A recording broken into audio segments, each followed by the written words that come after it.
Okay, so let me introduce myself and then you can go ahead and start. So I'm Okay. Cynthia Becker and I'm the host of the reality series CPS Horror Stories. I'm not an attorney nor a social worker, but I am a mom who lost her children to CPS.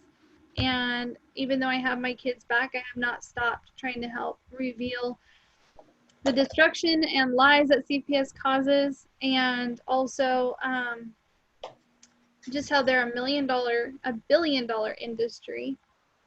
And you know, as soon as CPS gets involved, families are coerced into participating by intimidation and the threat of losing their children. So families do whatever they have to get their kids back, even though that's not what the intentions are from the beginning. Social work. Because of, I should start because of this interview that I'm about to proceed with you, and how extreme I have been under the harassment of CPS my whole life, from my babyhood from now. Right. They don't want me talking, so much so that they opened a case stating that my son was not allowed to go over to the hospital for a rash with my friend that could be a COVID-19 rash. I was undecided. That's why I had to have my friend take my son, because he was starting to fever and stuff. Little problems for connecting with that. They also opened the case solely on the basis of my daughter being autistic.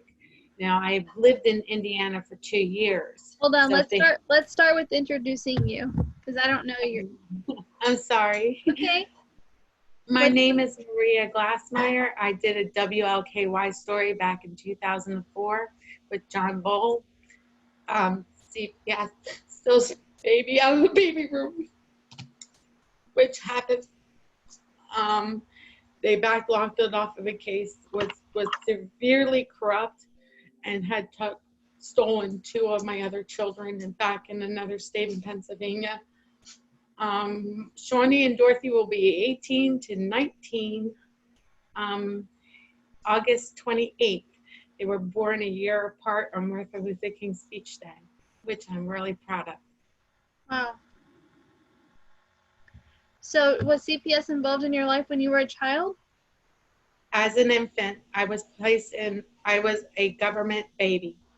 I had been put into a foster home for 5 years and kept under their care, and as an infant. That home was very sexually abusive to me.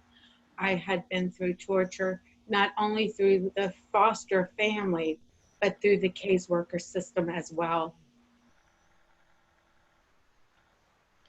Wow. So why though? Why did they take you as a child? As an infant, my mother, well, I had various different stories, and it took me a long time through my lifetime to find out what those stories exactly were, what exactly had occurred. What the gist of it I got is my mother did a drug overdose while she was pregnant with me. Um, it There was rumors that it had been done by government. I don't know.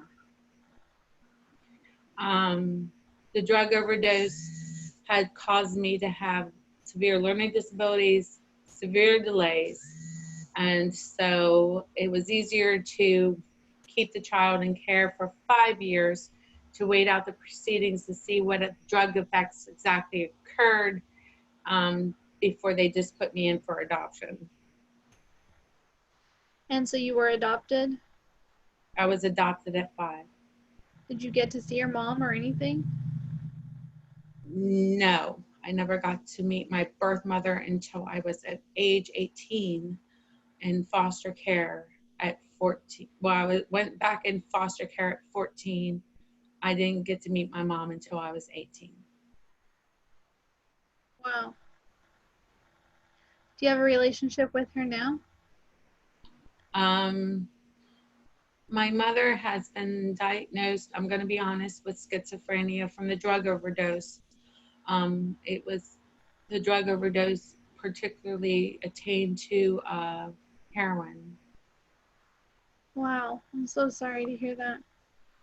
Yeah, but My cousin and my birth grandmother came out with the story that it was actually forced by government. You know what? Nothing would surprise me these days. I know, I don't know if it's what's true or not, but it wouldn't, with what happened in my case, it wouldn't surprise me. So, did you have any bad stories being in foster care? Well, being raped for the first 5 years, knowing that the caseworkers would have a review room where they would have a visitation thing where the kids would have visitors come in and view you for adoption. I remember one night, the caseworkers being at the window, and then the next night a gentleman allowing to be, rolling his fingers in his air saying, "This is my favorite part of the job," as he walked in to molest us. Wow. Wow, that gives me just, I'm really sorry. That's horrible. That was Children's Aid Society of Philadelphia back in between 1972 to 1978. They were into sexually abusing kids for the money and sending them out to families to be sexually abused.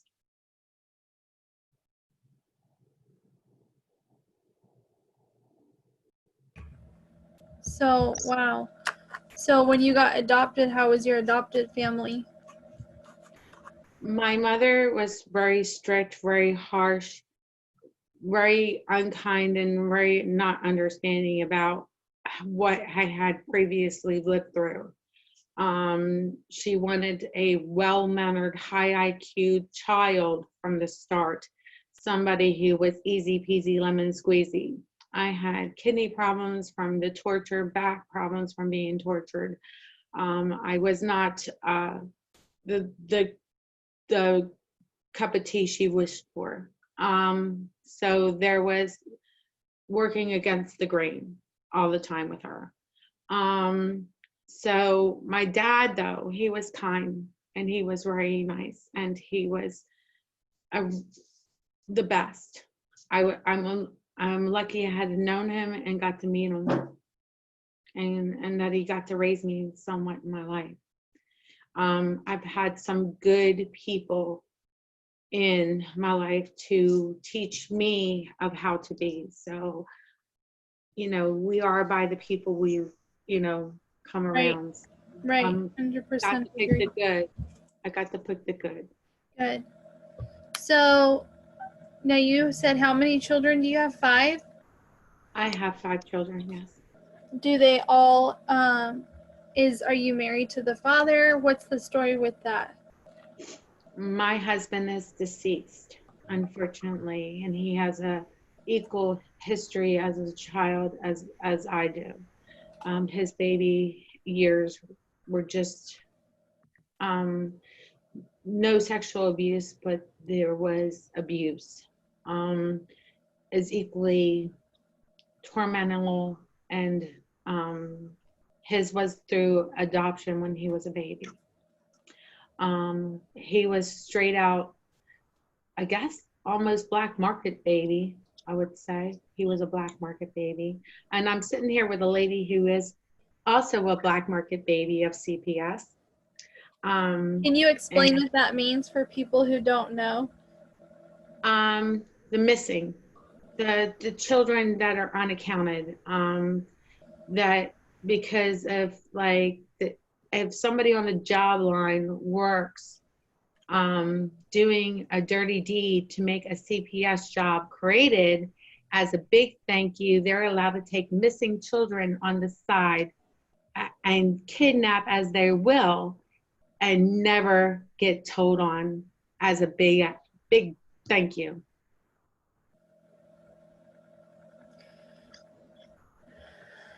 That's disgusting. Like, wow. That's like selling body parts. on the black market for Yeah, money, but taking innocent people. that's what they're about too. They're about that exactly thing. There It is just so gives much me heart I know. palpitations. I'm sorry, No, but no, I know. I want to know this. I want to hear this, and I've heard it, but having somebody here to really talk about it just blows my mind.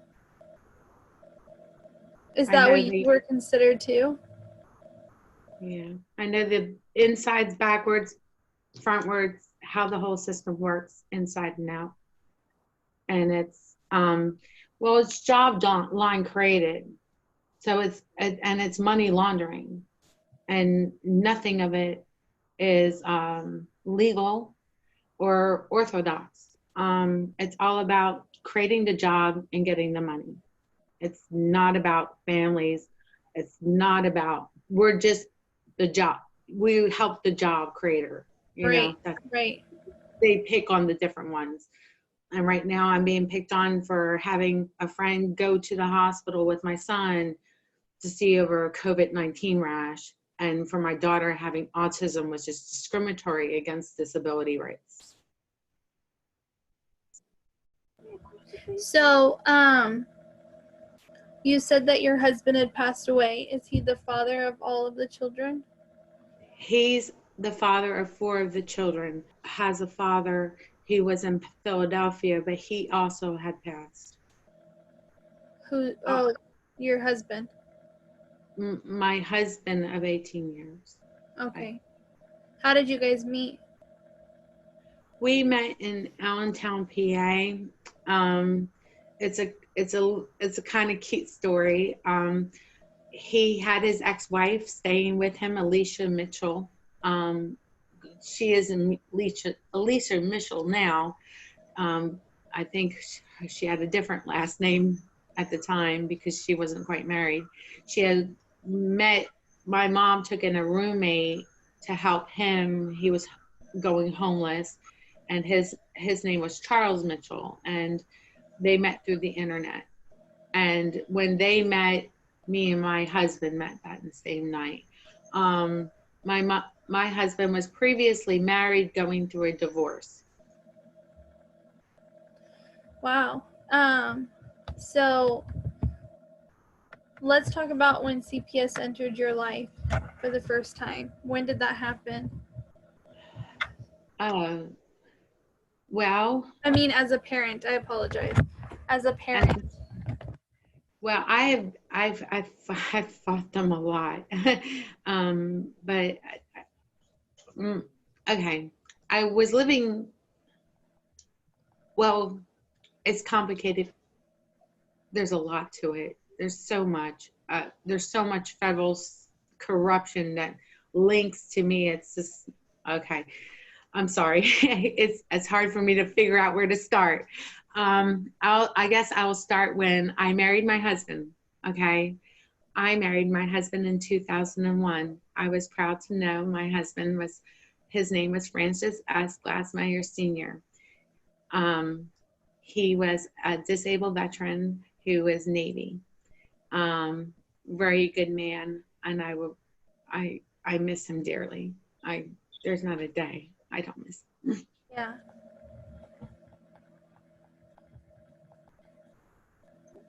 You okay?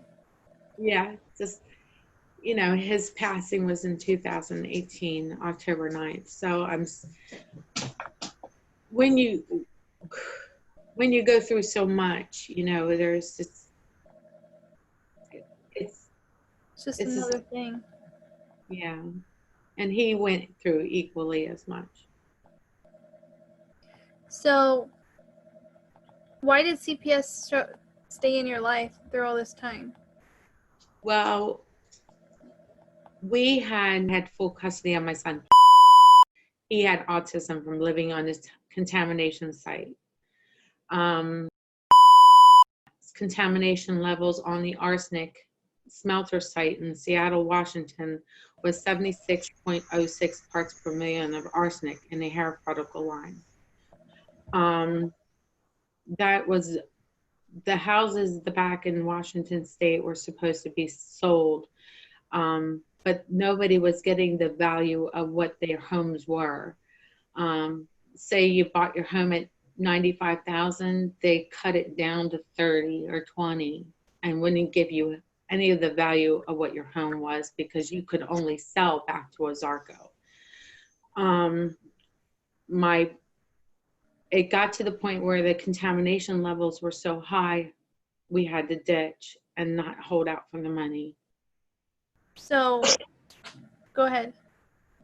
I did find a lawyer when I moved to Easton, PA. His name was Phil Stinson, to handle the contamination lawsuit, because he was also an educational lawyer in Easton, to help me locate my son into a better school that would be better for his disabilities with his autism, under a doctor named Dr. Decay. At that point in time in my life, I was trying to get things situated for my son Paul, and Phil Stinson took all the records from the contamination site. Later, I found out Phil Stinson was able to build up his business, get more lawyers into his facility, and my son never saw a dime. Wow. That's crazy. So, when CPS, what year were the kids taken away and put somewhere else? Let's see, we were fighting for custody with my mother went and took grandparent rights. His ex-wife went ahead and took partial custody rights. We were battling for Seamus and Paul, who were with us with my husband for 5 years. I had 9 years at that point. It was hard to lose the ones that grew with you, and then just because I stayed with my adopted mom for a year, they were able to go in and obtain grandparent rights over that. It's still unbelievable to me how that works. What do you mean? And of course, what? What do you mean by that?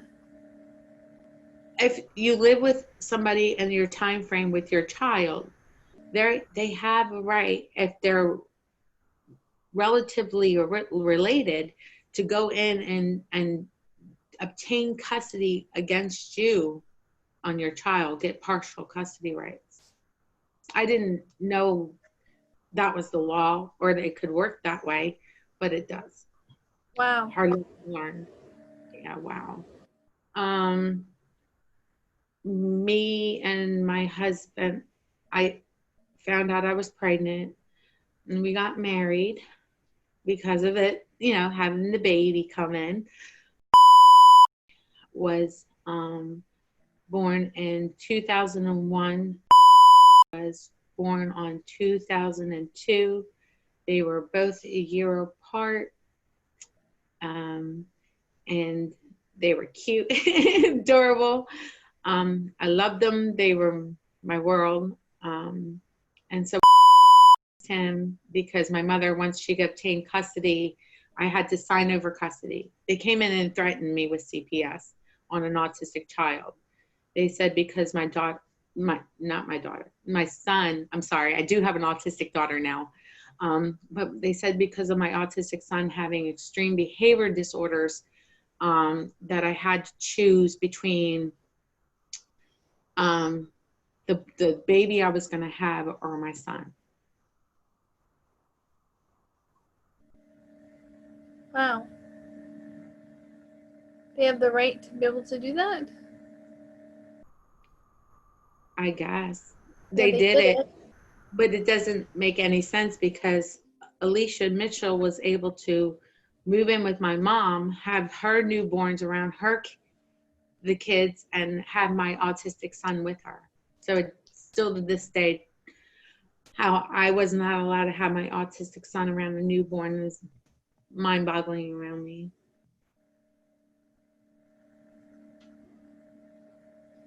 Oh, it gets worse. I promise. I'm sure it does. Okay, so do they actually take the kids away from you, or do they leave them with you but give I the... got to keep Shawnee with me for about a year. My husband picked up drinking because, again, on that timely note, he had struggled with quitting. At that point, he did pick it back up because of losing Seamus was a heartbreaker to him. After having him for 5 years in his life and then losing total custody to his ex-wife, um, he missed a court date. That's all he did. And they signed her over custody. Wow. So with yours, what happens now? What happens next? And my husband picked up the drinking and we had a fight. Um, my husband beat me. I steered him away from my child, not to let Shawnee get hurt. We had fought CPS for about a year, about 3 or 4 months, and then ordered to be returned home. He come home, and he was doing great. I had my daughter, and well, after I had this thing called postpartum depression, and they put me on medication for the postpartum depression. And this is where you're gonna get your eye opener. The medication is called Effexor XR. It's a medication designed to pretty much make you more flexible to work with others, pretty much agree with whatever they want. It turns you kind of into their zombie, they wish for. Okay, so that's what Effexor did for me. Anyways, I find myself just saying, yeah, if that's what you want, okay. And can kind of rolling with it. And everybody loves the person that's always going to do what the other one wants, Yep. So the Effexor XR was given to me when Shawnee was delivered. So I started taking the medication as ordered out of the hospital of Lehigh Valley Hospital in Allentown, PA. And why these are really important times and dates, because it says go ahead and breastfeed. Says go ahead and breastfeed while you're on this medication. It's a psychotropic medication. It's fine that you breastfeed. I got pregnant with, I guess, shortly after and I didn't see where I had any more depression. But CPS came in once again. Said if you don't take the Effexor XR for your mental well-being while you are pregnant, then we will take Shawnee out of your care, saying you're mentally unstable. Okay. But I didn't have postpartum depression anymore. I was obviously pregnant. Yeah. I had taken the medication as ordered. Nursing Visiting Association 2 CPS Connections had came into my home to review me and my husband periodically on the care of our children. As always, the records stated care for children are great, caring well, taking prenatal vitamins, and also taking XR as described. Yeah. Okay, so I'm doing good. Things are proceeding along. And Dorothy was born. And she was born withdrawing from the Effexor XR. She had low birth weight, hard to feed. CPS just came back and blamed it on me and the way I was parenting versus the medication that gave the delay on her development. She also would choke on her formula. There had been one incident where she went blue in my arms. I brought her back. A delay of learning a little bit from the XR as well.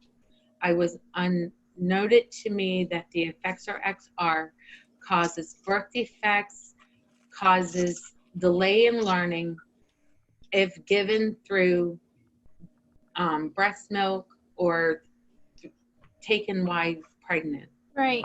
But they were enforcing it back in 2001 and 2002 era, guinea pigging a lot of moms that weren't aware of it for medical science. Wow. So, what happens because of it? She'd shake, she'd have tremors, she'd have a hard time sleeping, she couldn't lay all the way flat. Me and my husband had to have a heart monitor on her all the time. If she cut out, it would be 5 times louder than a fire alarm. We went 3 months with no sleep. Dogs would knock into it. I'd yell at the dogs. That was common for me to do.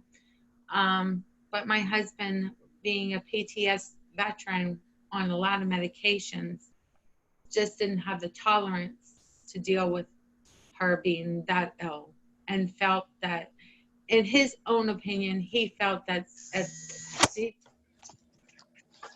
CPS wanted to develop the problem, then she must be best if she was placed back with him. We had this argument over and over, him and I, but he never wanted to see my view. He said, what happened to me as a child was a child. What's going on now is new, whatever. But CPS is just about making money on children. They don't care about the children. They don't care about the families they hurt.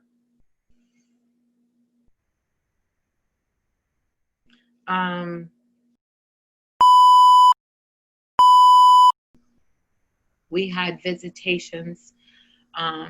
They come into the room screaming from the foster parents, you know, like the separation of dealing with them, and they leave with the same separation anxiety leaving from us. Right. We were seeing our children torn apart emotionally, and we didn't have the heart to keep seeing it happen. I had been under orders to be under psychological care at the time. Uh-oh, I can hear myself echoing. So my husband said that what was said was I was yelling at the dogs because they were swinging my baby's swing. I was mad. I told the dogs, if you don't knock it off, I'm going to let you drown out in the snowbank out there. And my husband said, I said bathtub. I did not. And that was all they took the children on. When they took the children from us, both children were healthy, chunky, happy little kids.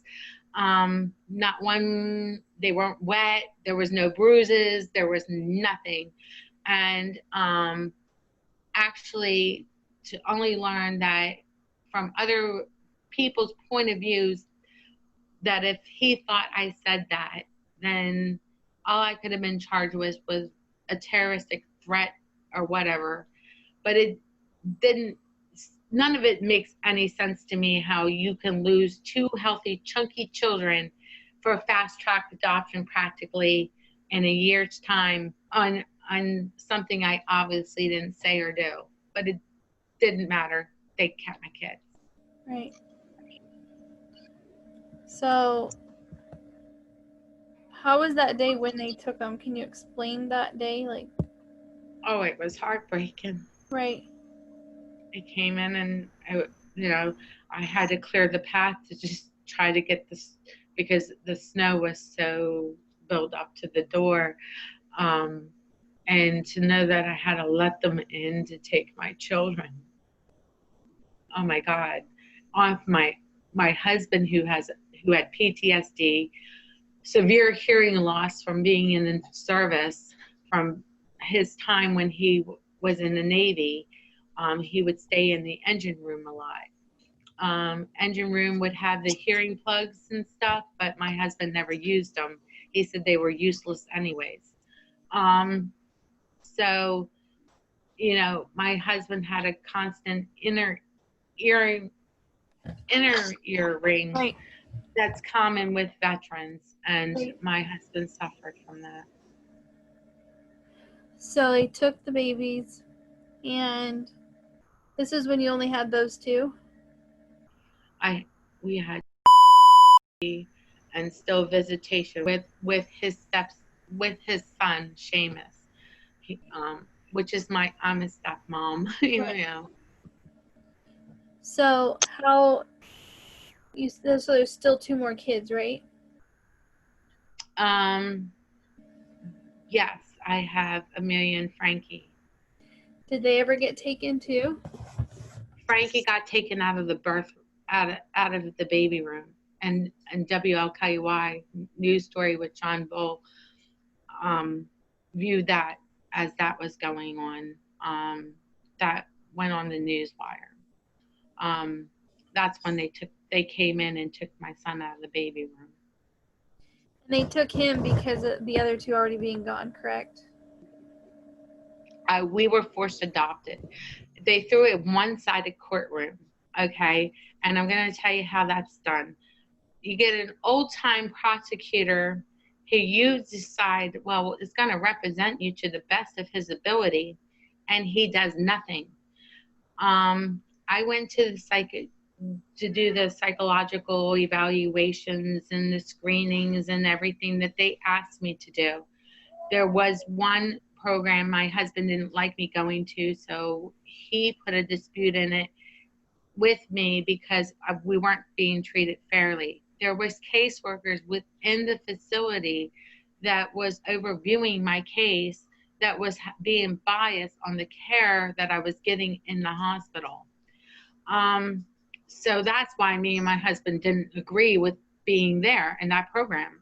So we put in a dispute of such sorts and asked to see another doctor on the outside. Dr. Lundeen was a doctor in Allentown, PA. He was highly recommended through the court system to overview CPS's psychological cases they want to review. It's like Dr. Lundeen put in the report to Valerie Commerce, to the judge, to my attorney, and when it got up there, they claimed that there was no report and I never did anything I was asked. Wow. They said, I'm pregnant now with my other baby on the way. I better think about that one. And if I don't, I better sign on the dotted line of the other two right now. First of all, where did the other two go? They went into foster care. Together or separate? Together.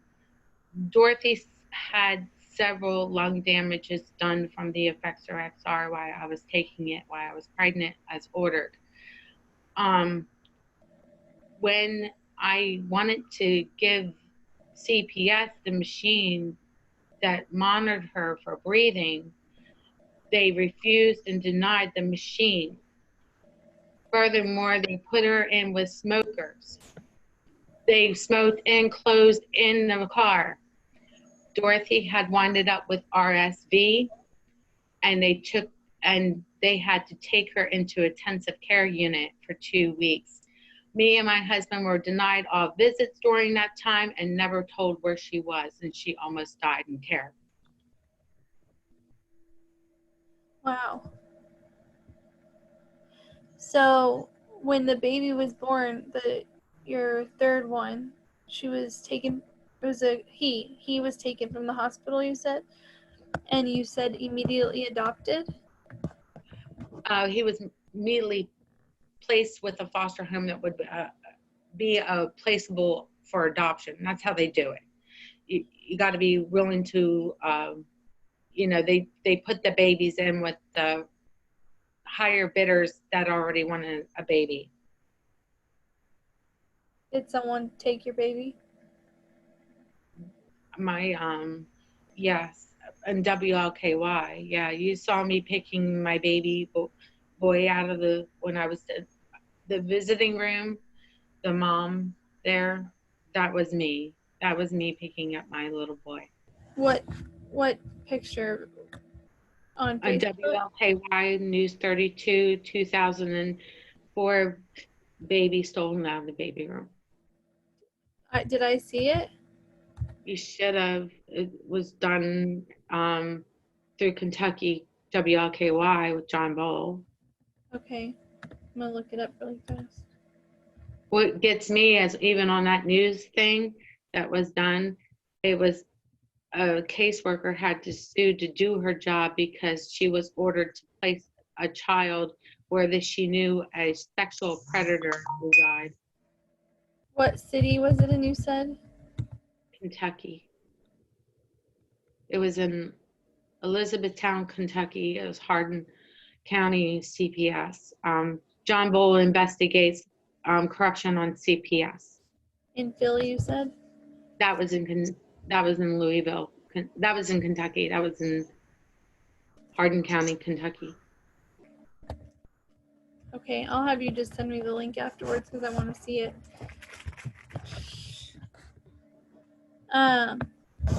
Okay, so let me think for a second. How many kids do you have back now? I have my son Frankie with me still. He is almost 16. I have my daughter Amelia, who has autism, who's almost 15. And then the other two are, one's aged out, right? Or have they both? Of August 28th, one will be 18, one will be 19. I'm hoping to meet my son and my daughter that I was forced to give up for adoption. So you did end up having to give them up. Yeah.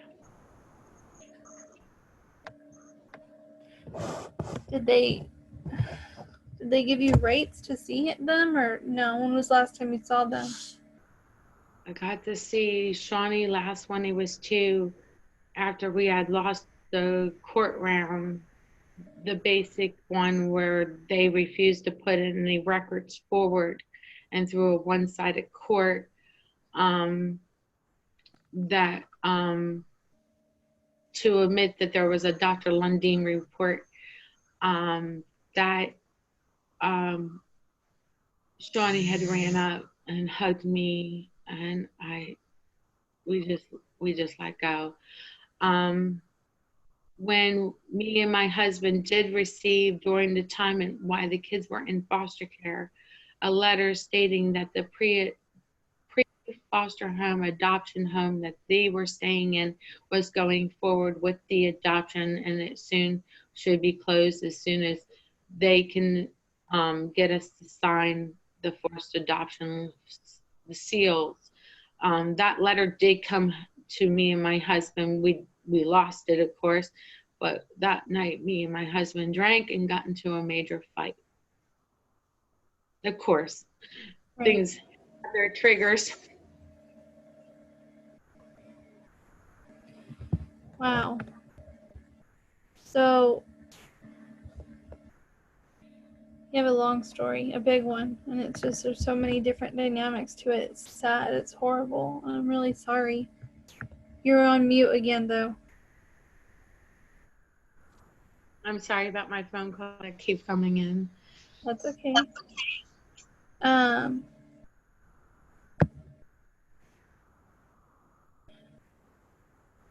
would be excited to have a picture of you and your kids when you get them back, the older two, when they come to you. Oh, that would be cool. I have to keep on the two that I have, and since they opened up my new phony case because I went and had my son seen at the hospital for a rash that I thought it was COVID-19, because my daughter has autism and I've lived here for 2 years with her being autism, because I decided to talk about my case in a full extent view, they have decided to put a case against me. Saying what? Just that, for rash and autism. That's, I'm like, for what? That doesn't even make sense. They did all of that stuff to me too. Wow. So is there any other part of your story that we haven't talked about yet? Being a whistleblower has not been easy. You get kind of noticed and you get picked on. That picked on can result in major big issues. As of now, I'm a whistleblower and I'm living in Indiana. And yes, for a rash, and because my daughter has autism, my new case has opened. And yes, I believe it was a caseworker's friend rubbing over elbows, most definitely had reported me. Undecided if it was 28 or 29 on the apartment building number. But you know, I know it's one of the two, to be honest. I'm not happy. You know, being a whistleblower has not been easy. I'm sure. I get it. And it comes with a lot of consequences. Unfortunately, CPS, big harassments. I like to be protected under the whistleblowing law since I was on the news. I would have further liked to, you know, just protect my kids that I have now. My son looked at the caseworker plain faced, you know, when he came here and asked him questions. And my son said he's a happy, rounded kid, you know. That's it. My husband's VA pension that should have been released to me in the time of orderly death that he died, when he died, after he deceased, a month after that deceased date, I should have been ordered to get his benefits from the VA. Right. They've been cut. I haven't received one pension still to this day. I had to fight through a lawyer to go get the pension. And my husband was 100% disabled veteran connected. Yeah. So they kept our money. And so I think also the open case was to prevent me from talking with you, but also because that big check is supposed to be cut soon. Wow. And I had, they tried to human traffic me. To human traffic the kids and me at the same time. What would you say to parents who are listening right now and want to know what to do in your situation? My husband was a very smart, very genius man. He was high IQ, and I love him. And when he says human traffickers can't beat a locked door, he was 100% right. I say, travel as much as you can outside your home. Stay away. You don't have to be home all the time. I know it's COVID-19 right now. Okay, let's do that. You know what? That advice you're giving right now is something I've already been doing, and I appreciate it because I've had my kids back a couple years, but it doesn't matter. I still get major anxiety about somebody knocking on that door.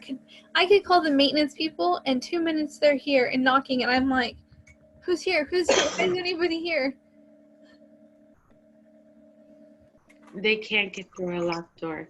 When they had the men that was ordered out of Hardin Memorial Hospital, he was part of the job line who does human trafficking for CPS with ladies, for doctors overseas that are associated with ISIS tried to jump me in my front yard.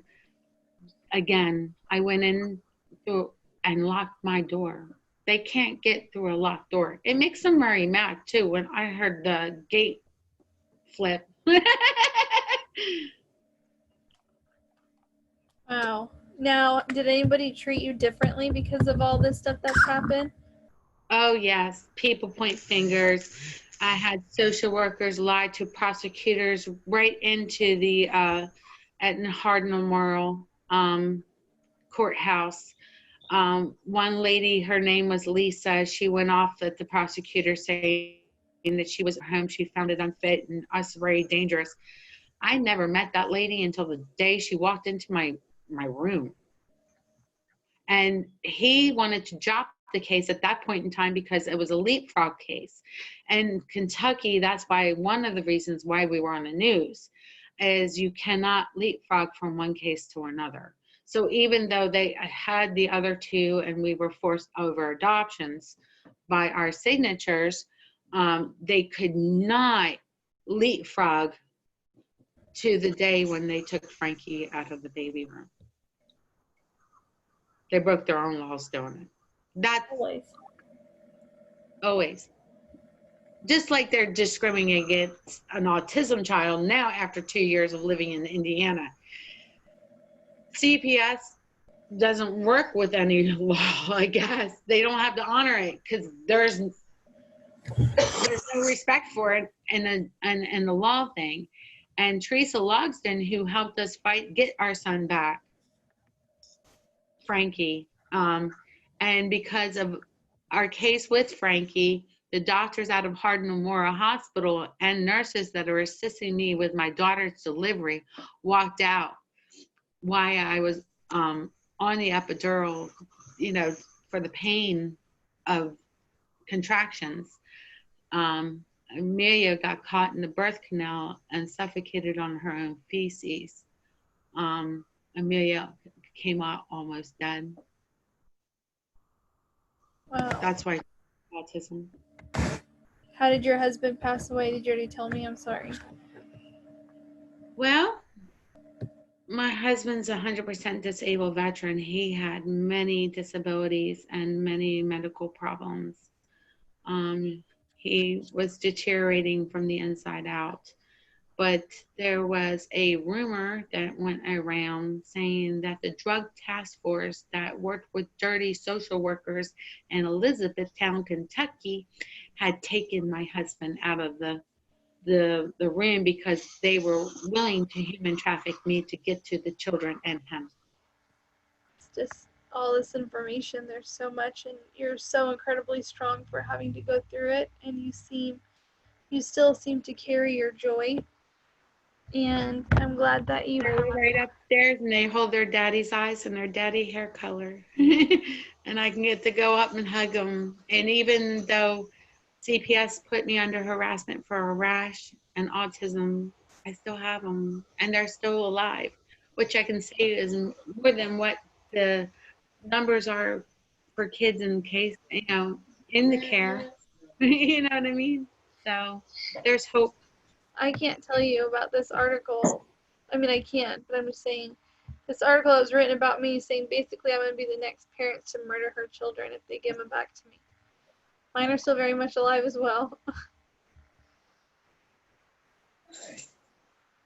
So, is there anything else you feel we left out that you'd like to touch on?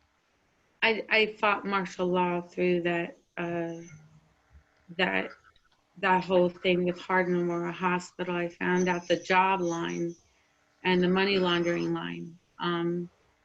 What the money laundering linked with China, and the job line is created by a cartel that was associated over in Mexico. They were really upset about Trump's wall and the camps, and they were going to strike Fort Knox base. Now they're designed to strike Fort Knox, okay? Right. Because that's the way to make it in a war to kind of happen, to create a false martial law to wrap us all up. Right. So what had happened was the cartel was really gonna do it. They were really gonna go through it to the maximum level because of the abuse of his people and the camps that were happening on the wall. He was more mad at Trump's racist point of view and wouldn't let it stand not 1 minute. So he was going to strike Fort Knox, create an inner war. We all were going to be wrapped up for, but in the meantime, it was to go against Trump. And I just, there's been rumor that I'm possibly linked. Now, could be his biological unwanted daughter.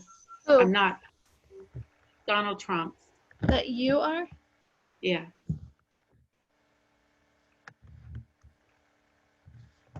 Who said that? Just the rumors and stuff that I was told by my birth grandmother and by my first cousin and stuff about the CIA coming in the day I was born and stuff like that. The fact that my first cousin's family was able to adopt another child in place of me. Are there anything else that's part of the story?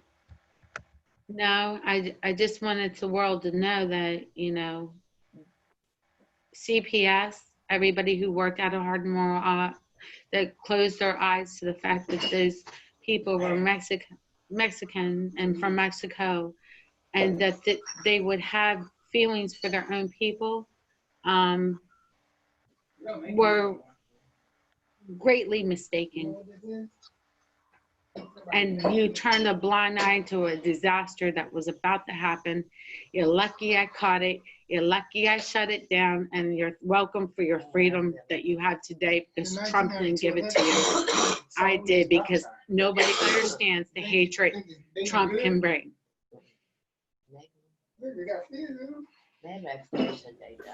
Yeah.